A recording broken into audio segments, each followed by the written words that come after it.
The Senator's Collier County appearance comes as Lee County leaders are also in the midst of implementing how the Guardian program would work in that district. And at times, board members and the superintendent disagreed on the next steps. So Fox 4's Brianna Brownlee now tells us live from district headquarters tonight that this is about who has the final say here, Bree.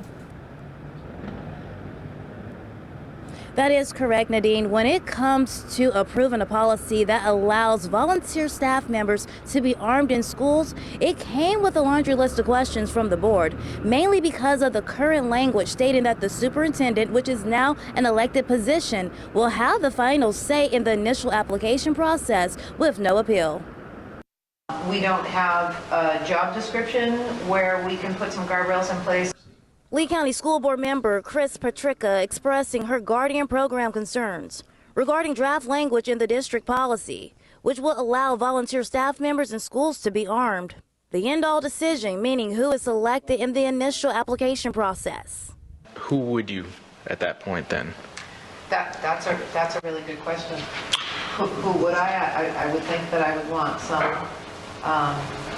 law enforcement expertise involved in making the final decision. I understand what you're saying, but the sheriff is also an elected official, so the same issue would come about. So, I mean, the resolution is then up to the voters. Under Lee County's proposal, the Guardian policy allows volunteers who work in schools to go through more than 140 hours of training with LCSO to be armed during school hours.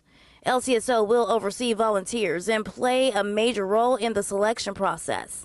However, the proposal gives the superintendent the final say in the initial application process with no way to appeal.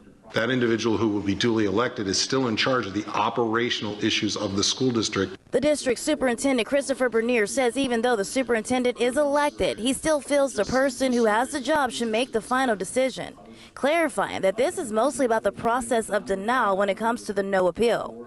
However, some board members feel there should be more guardrails. We have this policy and that's it. So it feels like free reign, not knowing who's going to be sitting in the seat that you occupy right now. Now, this was the first reading, and of course, Fox 4 will continue to track this and bring you updates as we learn more. Live from Lee County, Brianna Brownlee, Fox 4.